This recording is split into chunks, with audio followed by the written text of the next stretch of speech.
What's up, everybody, and welcome back to another episode with the usual suspects. I'm your girl, Shar Johnson, with my husband, the God brother, Hiram Akeem. What's up, babe? Hey, we're in the building.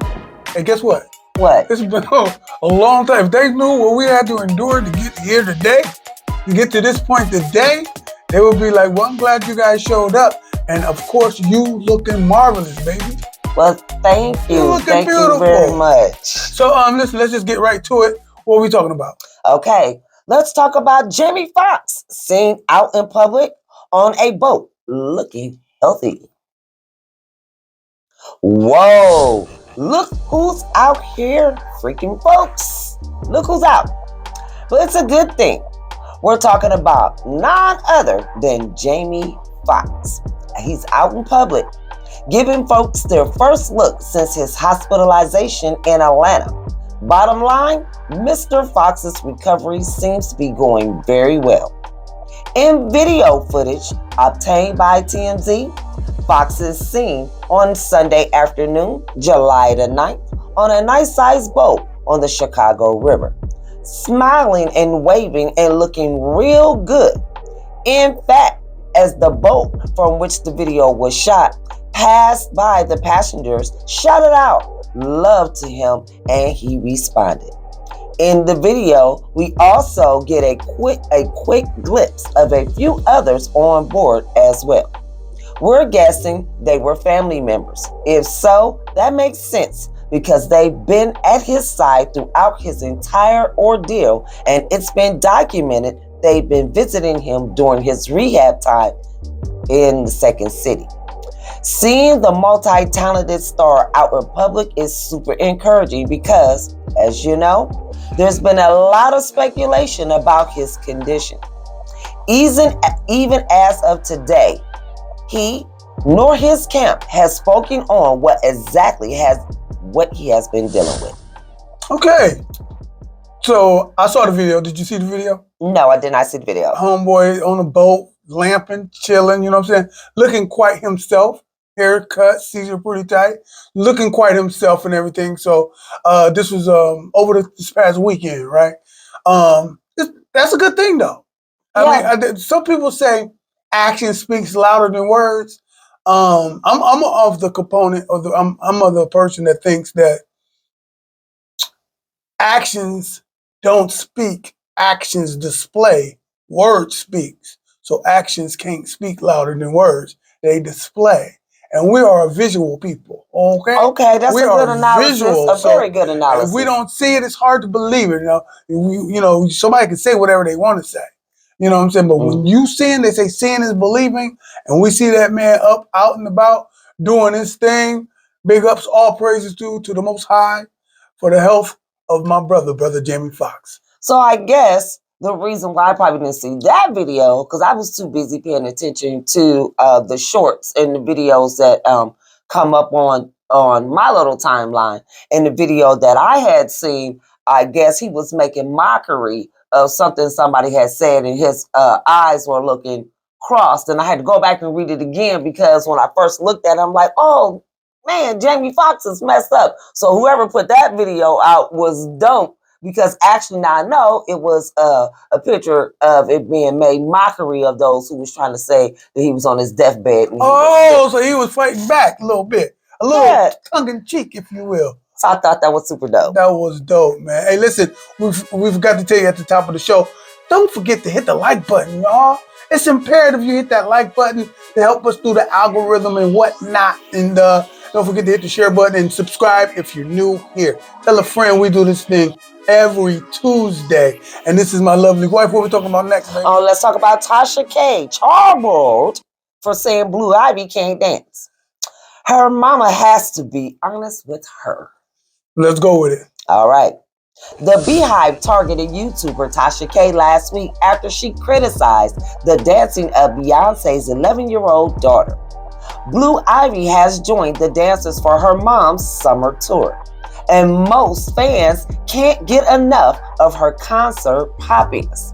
Tasha K, however, felt the need to express her disappointment with the child's effort, saying, Blue Ivy dances stiff and looks like the iRobot that can be vacuuming my floors. Oh, Lord. She continued during her recent Unwind with Tasha K podcast. Everybody knows that Blue Ivy was very stiff up there. Beyonce just gonna tell this girl she got it. We've seen 13-year-old girls from the hood outdance the hula hoop in her. All right? Okay. I like Blue Ivy. I think she's beautiful. I think she's going to be a model. Her mama already has her life being set up. But her mama has to be honest with her and tell her the truth. What the hell are you doing? Tasha K, because that's what she did. I watched it. Oh, okay. So I just demonstrated Oh, what she did. All right. Tasha advised Beyonce to have Blue Ivy spend some time in the hood of their Houston hometown, adding, leave Blue Ivy down there for 1 week and let's see if she's able to loosen up. Okay? Put her in all the hood cheerleading camps. I just think Blue Ivy needs a little bit of tweaking. While many folks agreed with Tasha K's assessment, the Beehive, of course, wasn't having any of it. I would say, now, what the hell is wrong with our beloved sister, very beautiful Tasha K? I would say that, but I'm hip to it. I told you guys before, I'm hip to the style, okay? She is a shock jock. She's no different than all those shock jocks that came before her. She has to keep her face in the place. Her algorithm has to be rhythmatic. I done made another word up. Arithmetic. Yeah, it's got to be right. Yeah, because if she's not talking about what's happening, and I saw Beyonce's daughter two-stepping and getting her groove on. I went to Twitter and watched it I thought she was jamming. Okay, say. Okay, you just read it all. Let me say something. Okay, now the big thing is you are influenced from your mommy. Your mommy is doing world tours with Muhammad, my man. Going each and every place with the mic in my hand, okay? Big up Tribe Called Quest, okay? But what I'm saying is, now she could be doing 1,000 other things. She's 11 years old. 11. Dancing on stage with Beyonce, okay? Do you know what this could do? This could catapult her into stardom. I mean, this is beautiful. And that's a dope thing to see that her mom she's following her mom's footsteps, at least on the dancing tip. You know what I'm saying? Who knows? Blue Ivy might be a rapper. I mean, Dennis, Jay-Z, and Beyonce's daughter up there dancing, man. What the hell is wrong with Tasha K? I mean, damn. Geez. Okay. Leave the little girl on, but she can't, because that's her job, though. Tasha K's job is to do this. Well, take this stuff. Well, her past video, okay, this past Friday, all right, Tasha K's, okay, and that was on July the 7th. Right. She had to go ahead and get at it with Miss Tina Knowles. Okay. I mean, it is what it is. Who is Tina Knowles? That is Beyonce's mother. Okay. So Blue Ivy's grandma, I guess, according to Tasha K, allegedly, because you know when she say everything's allegedly, even my name. So I'm gonna say allegedly because I got this from actually watching her show. All right. I watched the show. So she gets on the show to let us know, you know, on Friday night, July the 7th, that Miss Knowles was coming for her for talking about her grandbaby, Blue Ivy. You better say it. But wait a minute. When Tasha got off after she, you know, talked about it or whatever, because it was at the end of the show, Tasha told Miss Tina, I respect my elders. Next time, sing your daughter after me. I said, what is wrong with her? Does she know the Beehive will hunt her? She won't snipe. She got it, she though. Won't snipers on. Big ups to my girl Tasha K. She know how to stay. I'm gonna start calling her Tasha Stay in the headlines. She's always a usual suspect because she's always in the headlines. Big up to her. Speaking about the headlines, we want to let you guys know that we get all of our news from the Reporter newspaper and the Reporter newspaper online. I say there's a difference because there's a tangible form. Allow me to show you the tangible form, please. This is the Reporter newspaper, and we get all our news from this thing. It's been in business for over 50 years. It's a black publication. The black press is in effect, okay? And we also have the Reporter newspaper online. You got something to say, Miss Lady? Yes, in the reporternewspaperonline.com. Go to the entertainment section, all my fellow YouTubers and those who like to keep up on who's who and what's new, and get your articles from there and read them from there and share them from there, because this is a Black-owned newspaper, Black-operated newspaper, by us, for us, and to us. Well, I like that. What's next, baby girl? Well, let's talk about the Drake. Mr. Drake, he disses Childish Gambino's This Is America during a tour. Okay, these things wilding, but go ahead. All right. Drake was clearly in his feelings. Made sure Donald Glover, a.k.a. Childish Gambino, caught some strays by calling his politically and socially charged bop, This Is America, overrated. The public jab wasn't certified lover boy of you, Champagne Poppy. Childish Gambino admitted the track started as a Drake diss. Yeah, I'm familiar. The idea for the song started as a joke, he says. To be completely honest, This Is America. The lyric, that was all we had at that was that line. It started as a Drake diss. To be honest, as like a funny way of doing it. But then I was like, this shit sounds kind of hard. So I was like, let me play with it, he said. He told GQ, CG has 24 hours to put his rebuttal on wax. Get out of here. This Is America is not overrated when every damn country made their version of it, okay? I am not lying. Google it. Y'all familiar with it. Google it. I seen this is Ghana, this is Iran, this is Iraq. Everybody on earth seemed like they made a version of it. And once you put in This Is America by Childish Gambino, the algorithm is going to start shooting you to different countries and stuff about what it's like in their neck of the woods. It is pretty dope, man. I like that. And I like Childish Gambino. He said this was a diss. I started this off as a diss because, you know, we all know Drake is from Canada. Right. He said he was trying to let Knowledge be born that this is how we get in America. So when you listen to it, you know what I'm saying, you can kind of see where he was going. But he said off top, to be all honest, that's all I had was This Is America. He didn't finish it. He just went somewhere else with it. Big up Childish Gambino for being such a good sport, because when Drake talk about you on live in concert, things happen.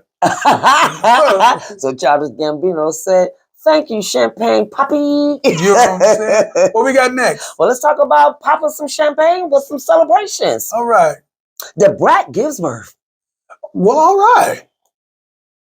All righty then.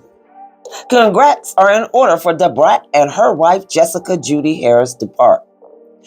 That's because they are now parents of a new-to-the-world baby boy whose moniker is True.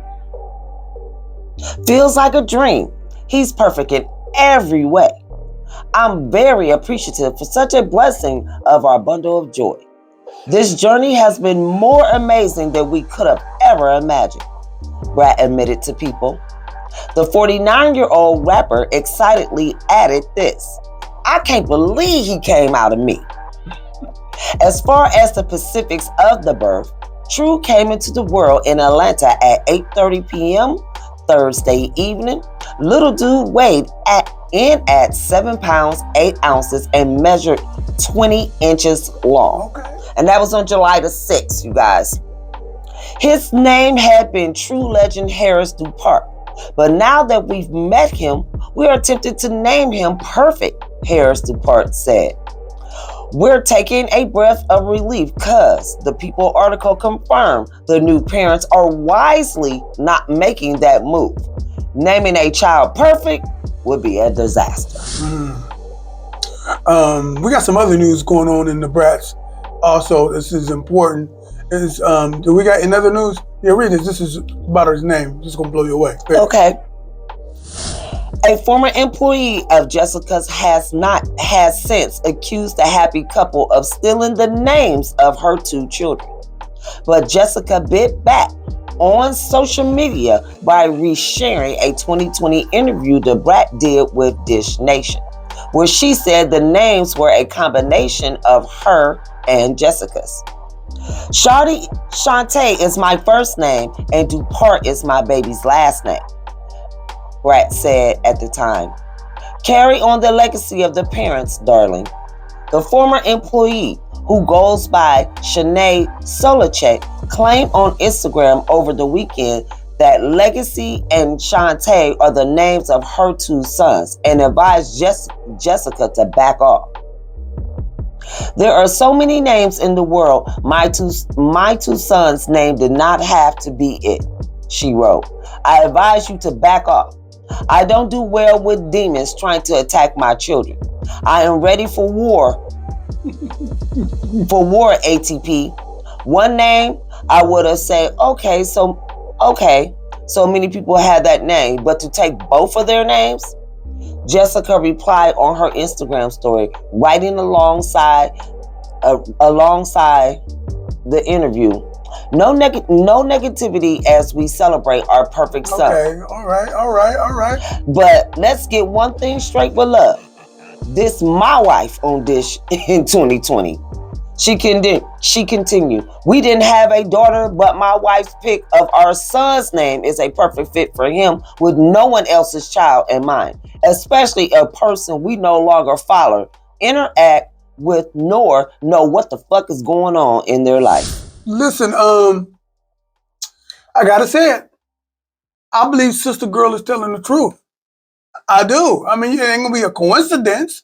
You don't just come up with names that sound like somebody who you used to work with on a professional and personal level. You know these people, you know their kids and stuff, and you telling me that's a pure coincidence? Are you telling me that's a pure coincidence? I don't believe that. I believe. So what she did, patting her kid's name? I mean, no, she can't. It's a name. No, but she said and then she also says demons. Okay, she called the couple demons. So I'm thinking she's a little bit uncomfortable with the lifestyle that these quote unquote demons are living and don't want her baby's names near. You know, I hate to say it this way, but you know how spooky some Christians can be with all that demon talk, all that spirit talk and stuff. And so she don't want none of that on but her. The baby is innocent. The baby is innocent, okay? This is a newborn baby, innocent to the world, did not choose the name. The parents did, but the last time I checked. Do you believe that it was a coincidence? No, I'm being honest. I really don't. No, I'm asking you. You got to give me an answer. Yes or no. I'm putting you on the spot, Queen. Yes or no. Do you believe that it was just a pure coincidence, or they was influenced a little bit? Okay, even if they was influenced, so what? You ain't answering. So what? They was influenced. Are you saying yes or no? They didn't take her kids' You names. on court right now, and I'm asking you. And there is nothing in Article 56, 27, 32 that says I can't use these names. So I'm saying, do you think it's a coincidence? You're not saying it. I said they were influenced. Okay. I said they were influenced, but at the end, case is closed. She has a case. She's saying y'all copy my style. Y'all biting my kids' names. Get original. You know how people making these crazy names these days? You know them. Forget that. And to be perfectly honest, she need to be happy that they took two of the names and put it on their famous baby and put it into one person. Cause see, my petty butt would have had another baby and would have named my babies the second and the third after hers. She better be glad. I mean, come on now. Oh. She just won't have somebody to pay some attention to her or but if I don't think she's lying. She ain't gonna get on Instagram and say that. God damn it, she named my kid's name and both of my kids' names is in one of your child's name. And I would have been up there celebrating it. All right, then that let me know. No, she called them demons though. I don't want my name near those demons. You know how the Christians be getting sometimes? Oh, spooky acting. With all due respect to our Christian family, but y'all can be kind of spooky acting. Sidebar, let me tell you. I remember I was fasting once upon a time, and it was the sister. She asked me, was I, no, my brother Ace was like, yeah, don't worry about brother Hiram, he's fasting. And she's like, oh, you fasting for religious reasons? I said, yes, it's the holy month of Ramadan, okay? I said, yes, it's the holy month of Ramadan, I'm fasting, is what I told her. And I understand she was going through a thing, right? Like mentally. That's why she was over there in the studio. And I said, oh yeah, I heard you was going through something, man. I went to give her a hug. She said, no, don't put your demons. I don't want none of your demons on me with all this Ramadan stuff. So that's what I mean. Some of these Christians can be funny.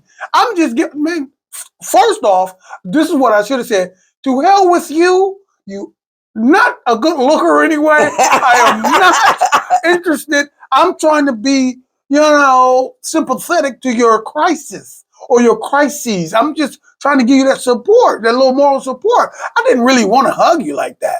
I was just trying to do the manly, friendly, and plus I was on my deen. It was the holy month of Ramadan. I'm trying to show you that love. And she said, stay away, stay from me. I don't want these demons on me. And guess what, honey? She hurt my feelings. I was mad. I held that in for a long time. Well, baby, I'm glad you got it out. But guess what? Over here, totally conscious, currently conscious over here, okay? Pan-African all day, every day over here. So, baby, I'm going to just say this. You don't got to comfort nobody. No religion. This was before we was married. Okay. Way before. I'm surprised I ain't never told you. I was ashamed. I said, oh, Lord. And whoever you is out there, if you ever see this video, shame, shame, shame on you. Right. And the rest of y'all, don't forget to like this video, hit that notifications bell, and subscribe to this channel. And guess what? We ain't trying to put nothing on you, but I do want to tell you about this. What's up? Let's talk about Cardi B really write her bars. I like this. Okay. Let's go. Cardi B is shutting down the notion she's always using a ghostwriter, saying she actually pens her raps, including her greatest collaboration. Spotify's head of urban music, Carl Sherry, reacted to Cardi's new Point Me To feature with positive praise. I don't care who writes it. Cardi B is hard as fuck. But the Bodak Yellow rapper got wind of his comments and dared him to pull up to the studio to see the magic pen for himself. She also posted the track's credits to prove there weren't any extra names clouding her greatness. Now let's not get it twisted. Okay? It says that she don't always use a ghostwriter. Okay. So that means sometimes somebody. Now let's be specific on what ghostwriting is. In this traditional sense, that means I write, you spit. Right. Okay? Don't tell nobody. That's what a ghostwriter is.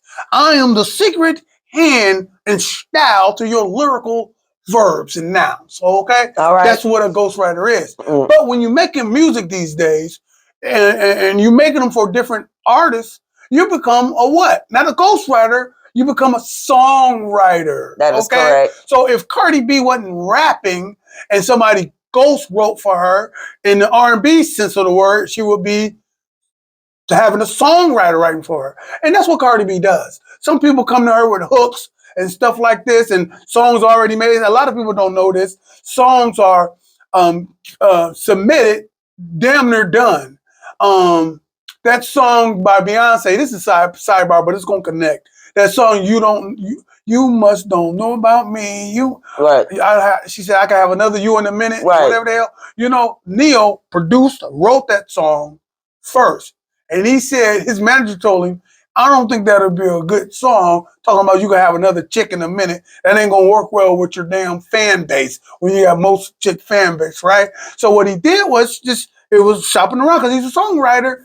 Beyonce liked it, tweaked the lyrics a little bit, boom, mega hit for her. Now, he didn't ghostwrite it for her, he just wrote it. Songwriter, right? Same thing with Herbie Lovebug. Let's go there. Herbie Lovebug, the traditional songwriting I think one of the first super producers, responsible for Kwame, responsible for Kid and Play, and the ultimate success of Salt and Pepper. Okay, he wrote some of those songs for Salt and Pepper earlier in the cipher. When they were doing their thing. So it's been going on for years. Songwriting has been going on for years. It's just in the hip hop game, you're supposed to be writing your own stuff. But you got pop stars rapping now. Right. You got pop stars rapping. So if they coming to her with something that's a banger and say, I want your, then she like, okay, I'm about to write my verse. Or if it's a banger, she's intelligent enough to say, I'm going to keep that verse. Because it's a dumb song. I'm going to keep that verse. I'm going to do it. And you can't tell me, no, I don't know. The question is, what's her husband's name? Offset. Is he a rapper or not? He's a rapper, yeah? He is. So who's to say they're not having writing labs? Well, I'm sorry because I'm sorry. I'm sorry. I went back and checked her out before she was really on the pole. She was straight up doing battle rapping and she was rapping. I'm sorry. Oh, girl got bars. She can really do that. And she's an incredible songwriter. Yeah, so she making pop songs with Bruno Mars and all that stuff. But who you think can rap better though, her husband or her? I like her over him. He mumble jumble. Oh Lord, there you go. Mumble jumble. He's a mumble bumble. No, I understand him. I understand him. They very simple though. They rap a simple flow. You can get with it. Okay. I will say they are better than most in their in their class. You just like that East Coast MCing though. You like a real lyricist. But you mess with some West Coast, some down south stuff too. But your favorite rapper is KRS-One. You better say it. You can't compare these people to them. The bar is set too high. I don't compare them to KRS-One. I'm just saying you can't put lyrics all that high and expect, Offset and his clique to be comparing to Wait a minute. One of the greatest to ever do it. I love Lauryn Hill. One of the greatest to ever do it. I love MC Lyte. One of the greatest to ever do it. I'm not a big Queen Latifah rapping fan. I like Queen Latifah as the actor. I don't like her as the rapper. I'm just disrespectful. It's not. I love me some Queen Latifah. I'm sorry. Cold. Now you're just coming from that school, like you gotta like one of them, Queen Latifah or Lyte. You just a Lyte fan, like you gotta like one of them, Prince or Michael Jackson. You gotta like one of them. That's what it was, and so you picked Lyte. I can't pick but the difference. I like both of them. Both of them kind of once upon a time tough as hell. I'm gonna leave it at that. Okay, yeah, but look, both was tough. Yeah, okay, ass whooping tough. I feel you. Then when you go into other genres and stuff, like I like Little Mama. You do? I do. I like Little Mama. The actor? I like her as an actor. As Left Eye. She was a good actor as Left Eye in that documentary. Yeah, but I'm just saying, I mean, I do like some of the mumble jumble ones, but I got to really be vibing. Disrespecting. They just call it mumble rap. You make it sound worse. It's mumble jumble. Hey, listen, man, speaking about mumble jumbo, listen, we really want you guys to support what we're doing here by simply sharing the video, liking the video, most importantly, subscribe to the station. Now, when we say support, we understand the definition of support. If you look at it in the dictionary, it says throw money at it. You can only support a thing if you financially throwing money at it. The other definition is to support is to hold it up like beams to a building, pillars to a building or a bridge. So we understand you can hold something up like that. That's support too. But when we generally say support, and you hear people on these platforms saying, help, please support us, you can't support us by pushing share or clicking that's not support. Support is throwing money at it. But since we know what the true definition is, we're going to alter it a little bit. Only way we want your support is to hit the like button. And to watch our videos. There you go. Tell a friend. Tell a friend. Just, hey. And if you do want to support $sign Mecca Media. What we got next, baby girl? We got Meek Mill slammed for siding with Tory Lanez despite Megan Thee Stallion shooting. Let's go. Meek Mill has been slammed for supporting Tory Lanez during his headlining performance at Rolling Live, Portugal, despite him being convicted of shooting Megan Thee Stallion 3 years ago. The Dream Chasers boss headlined the Algerie Festival on Friday night, July the 7th, where he shouted, "Free Tory Lanez," after performing their 2016 DC4 collaboration, Liddy. That was fucking lit, and Amp Meek told the crowd after running through the song, "Free Tory Lanez too, one time."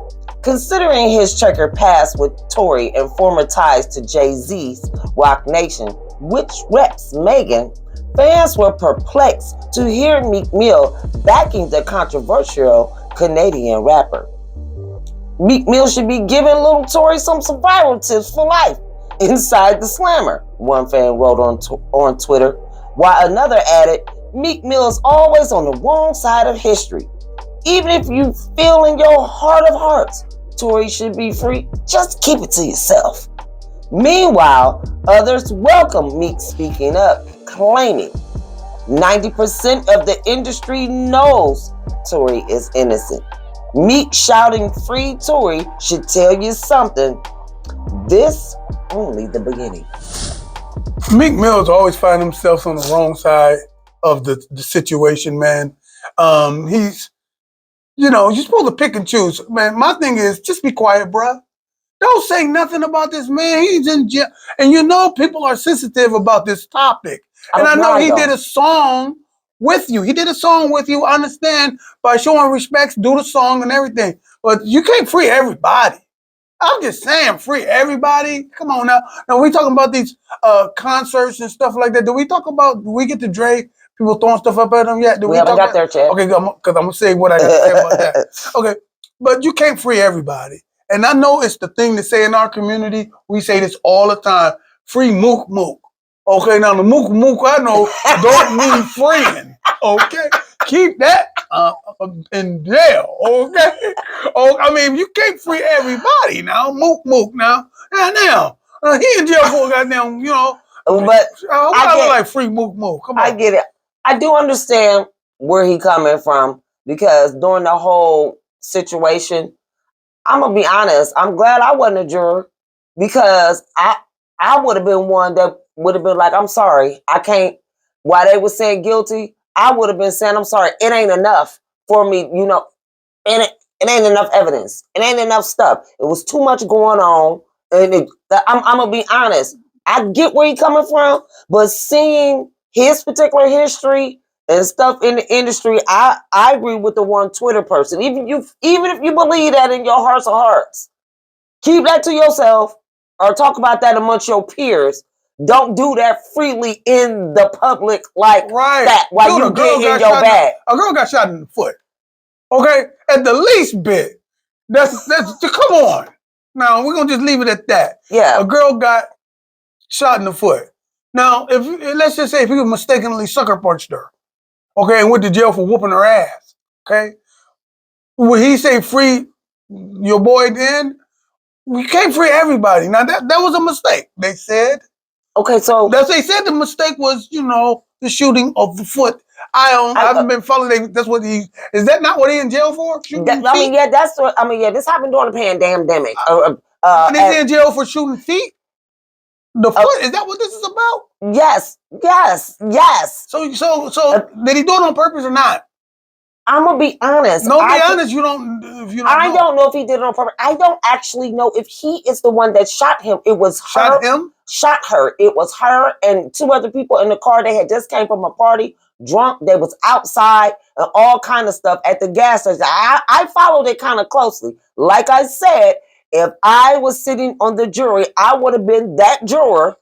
But can I just conspiracy theory just one time? Just one time. You about to make something up? I'm not. It's just that's a conspiracy theory. Okay. You're making it up with no facts. Go ahead. It ain't no facts. But this is a listen. We're from the Reporter newspaper. Okay, we are journalists, not conspiracy theorists. But go ahead. Entertain me. Just one time. Just one time. Then I gotta remember. Oh, bruh, it's from Canada. He ain't from America. Okay. And you over here messing with these American stars over here. And stuff going down, and you causing ruckus because you can't keep the Peter in the pants. So what do you think gonna happen? Cause let one of us go over there to Canada and go starting up ruckus in they Hollywood or Bollywood scene, and something go down. We going down. So I'm just saying, you can't be siding with that Canadian over there. You are African over here in Americas. Keep your plate over here in Americas, bro. Here, African in Canada now. But that's who he is. He's an African in Canada. I'm just saying. Okay. What the hell? That was no conspiracy theory. That was facts. He's an African in Canada. Okay. But I'm just saying. And he was on the side, a part of the law. I don't understand how your gun and get to your girl's foot. Like, I understand what the hell's happening. Because you got two other drunk chicks in the car, and you poking one of them, but you flirting with the other one. And was he dating the girl though? Was he dating Megan Thee Stallion? Was he not dating her? I don't think they was dating at that particular time. Did he ever date her? Is what I'm asking. You said you was following it. No, they wasn't dating. They was just getting it on. Let's get it on. Oh, they was kicking it. Okay, they was dating. Yeah. They was obviously on a date in the car. They was kicking it. They had just came from one of them Kardashians. You know what I call a date? Is a date. Oh yeah.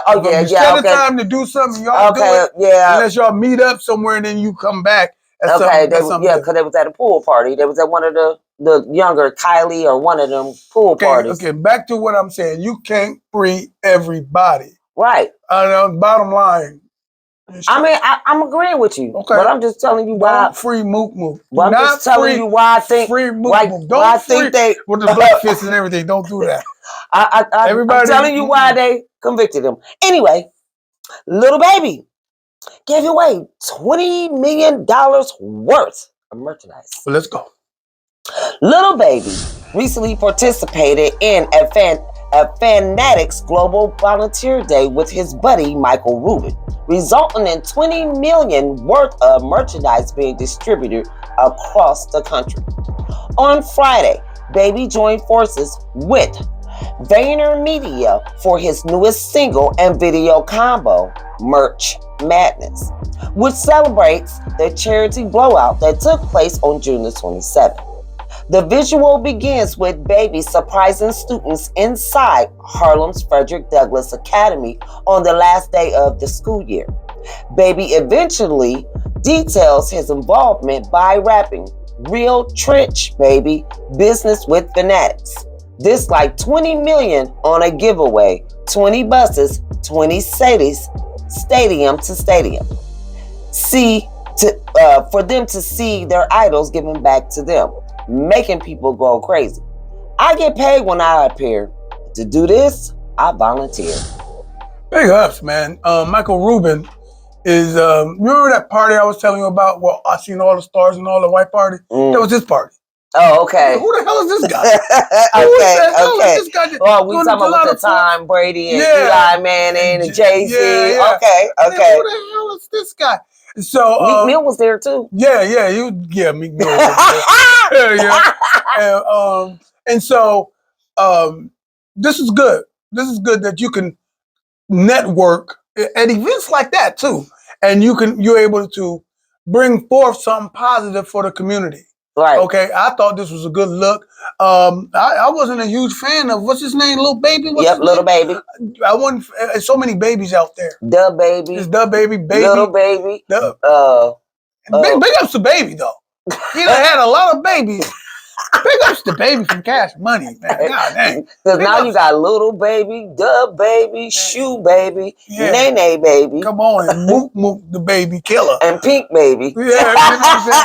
So big ups to them, big ups to the movement and everything. Is there an email address that they got on there or anything like that they can get connected? Or what's the name of the company again?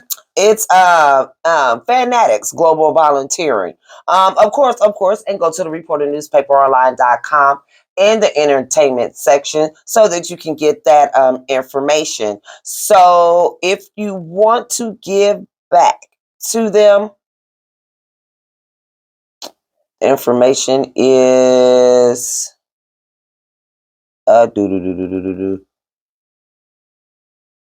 just Google them. Yeah, you're gonna have to Google it. I'm sorry, you guys. I can't read Google what? that. What are you telling them to Google? Oh, they're gonna Google GVS. What is it? It is the GVD. That's what it is, GVD. Okay, read off top again from the top so they can Google it. Okay. Just step in, Lil Baby giveaway. What is it? What is you talking about? Just read. You got the Lil Baby giveaway, the $20 million of merch. There you go. That's what you do. If you tell them to Google that, and they'll find what they need to find. What are we talking about next? Okay, we're gonna talk about Drake dodges fans, bras, shoes, and more on stage in Detroit. Okay, Detroit, let's get it together. Fans at Drake's latest stop on the It's All a Blur tour, pelted the rapper with bras, shoes, and other personal belongings while on stage. The Toronto rapper was performing at Little Caesars Arena in Detroit on both Saturday, July the 8th and Sunday, July the 9th. Oh shit, he said when one item flew at him. This not what we want to see. A big ass shoe. This what I need you to do, Detroit. This what I need you to do, please, for me.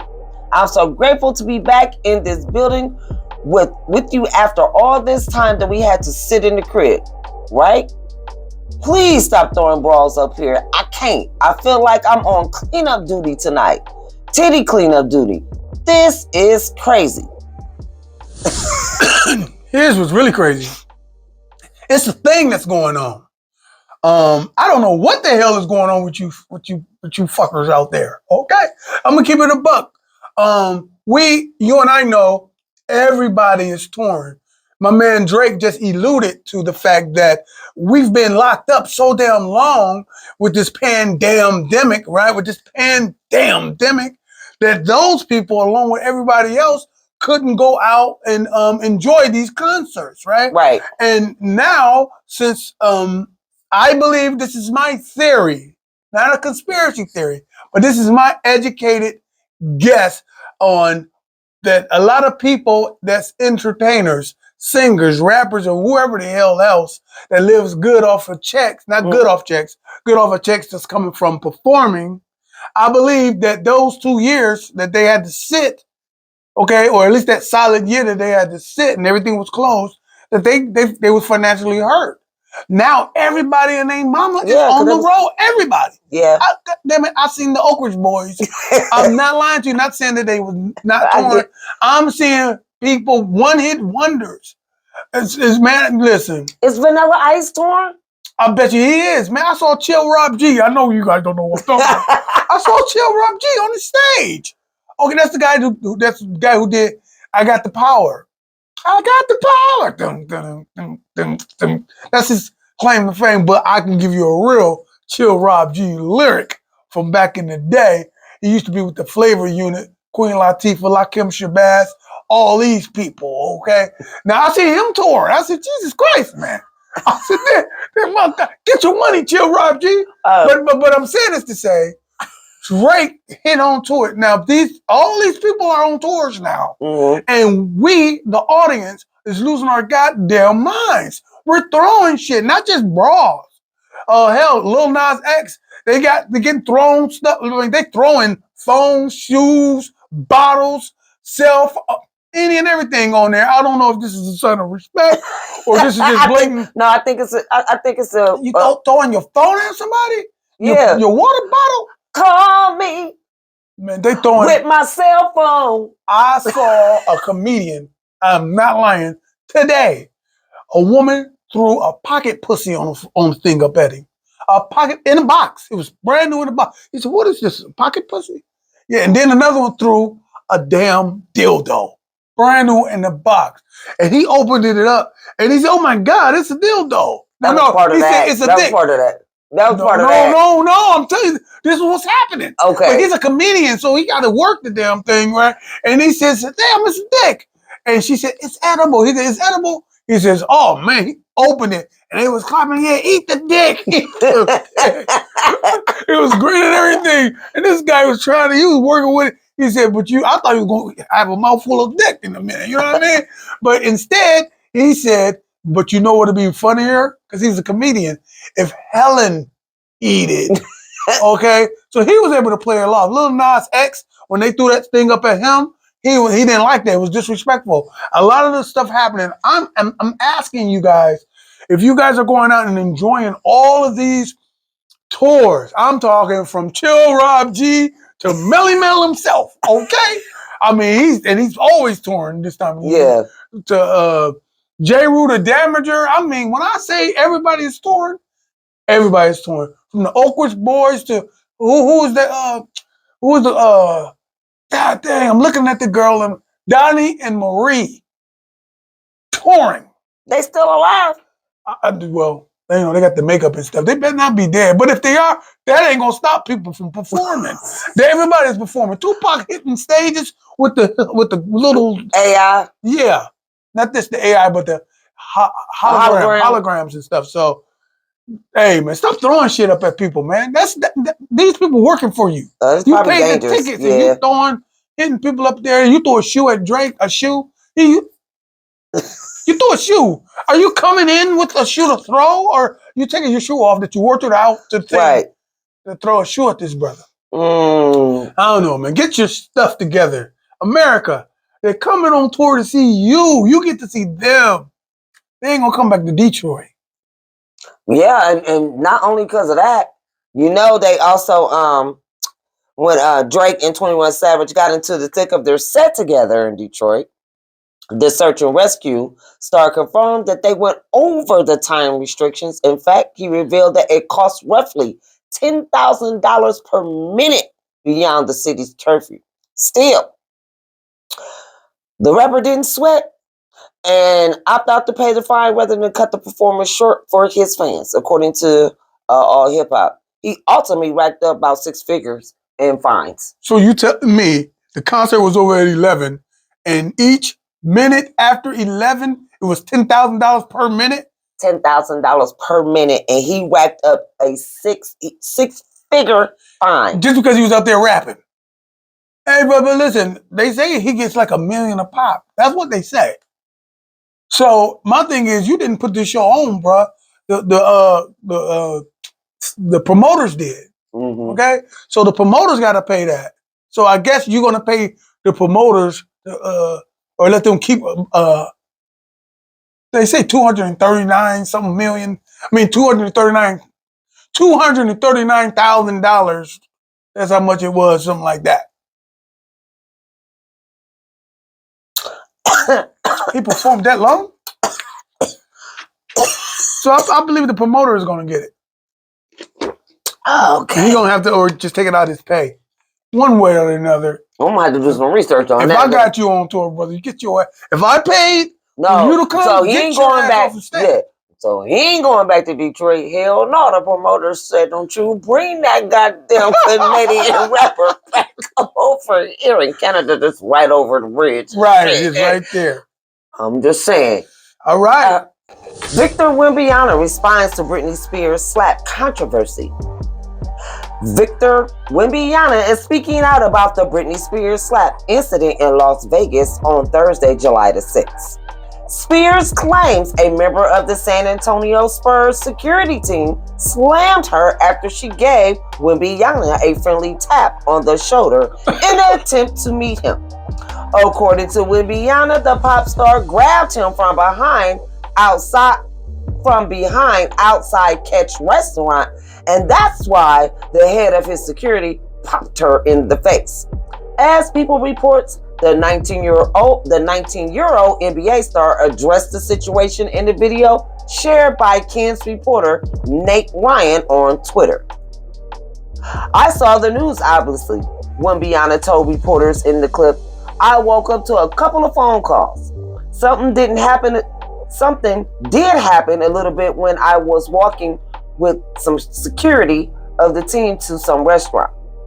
We were in a hall and there was a lot of people, so people were calling me, obviously. Wembanyama said he heard one person call his name repeatedly, but security told him that stopping would result in a large crowd. He was not aware at the time that the person who was calling him was Britney Spears. First off, big ups to my man, Victor Wembanyama. However the hell you pronounce his name, right?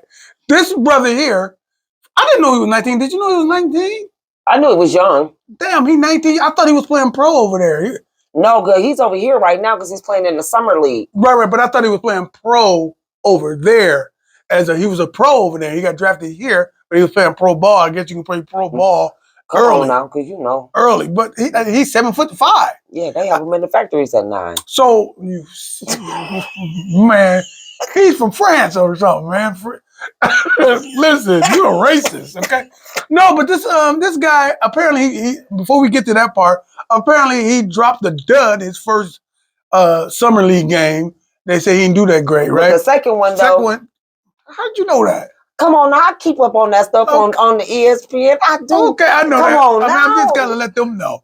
Listen, so he showed out. But here's the thing that blows me away.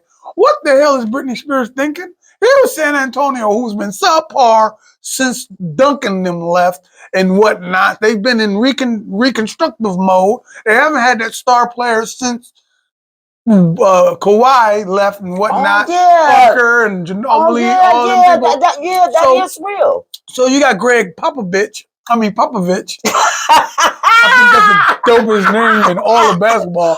Greg Popovich. Like Popovich. But anyway, and he's going to be coaching this guy. Right. So and he's the number 1 draft choice of this year. Right. Okay, and this is the guy. Okay, they claim he's supposed to be the best draft choice since prior to LeBron. Some say even bigger than LeBron. They projecting him like that, right? Now, we're from Akron, Ohio. We know that's a crock of shit, okay? Yeah, but here's this kid. And we watching. It's going to take some developing for him. Come on, LeBron came out the gate like that. Right, boy got to be developed into that. Right. I'm not saying he good. He needs some weight on him. Yeah. Don't worry. He down in Texas. They going to go get them. They either going to steaks and stuff. He either going to eat a bunch of steaks on somebody's ranch, or he gonna have a bunch of beans and rice on somebody's tortilla. Or they gonna go get. Listen. But this is what I want to say. I'm just saying. What the hell is Britney thinking though? I'm giving him all this. I'm mounting up on how dope and important this guy is, and you gonna run up on him and tap him on the shoulder? No wonder they body slammed you. And who the hell? They probably didn't know who the hell you were, acting like some deranged fan. Plus, apparently, Britney has been wilding on social media anyway. What the hell you doing, Britney? You can't run up on NBA's new face, especially since what the hell's been going on with our dear brother Morant. Okay? Okay, they looking for a new face, and here he is right there. You jumping on him, thinking they ain't gonna whoop your ass. You hit the guy. And they want to make sure I don't care, you hit him. But wait a minute. And also, too, he ain't from America. We ain't finna let nothing taint him. Not no superstar that's bucking wilding out with the vanilla skin, because y'all getting a lot of trouble and y'all do a lot of drugs, and we ain't finna let no booty shaking naked black rapper chick get to him either. Also, you got a Playboy rapper. We know finna get him tainted, and he's 19 years old. Oh, he can really get tainted. You know what I'm saying? All they gotta do is get the right homie. It's all bad. And they was it's all bad. And telling them from what I'm watching over my international stuff, because babe, I like to watch all kind of stuff. Man, they be getting, we thought that we be going through some stuff. Man, our Africans over in France. Yeah, they go through some stuff. They go through some stuff. So I'm just saying, hell no, they ain't finna let his ass get tainted over here in America. He gonna fall in love with them stripper booties and all that and stuff. And that's why he got them bodyguards. They out there in Vegas playing in this summer league. Oh yeah, they're in Vegas though. And guess what? And that's right. Get your ass up there in that room, you 19. Oh, that's why Britney was there. I was like, I was thinking, why the hell? No, I forgot they was in Vegas. I was like, what the hell Britney doing? Come on, but I'll be up on that. All right, man, take us out of here. I hope you guys enjoyed the usual suspects that we talked about. Don't forget that me and my husband are not the usual suspects. The usual suspects are the people that we always talk about. And you can find out about them and all the stuff that we talked about today at thereporternewspaperonline.com in the entertainment section. Don't forget to like our video. Don't forget to hit the notification bell when you subscribe. Don't forget to leave your comments. I love reading the comments. 3, 2, 1. I'm your girl, Shara Johnson, with the God, my husband, Brother Hakeem.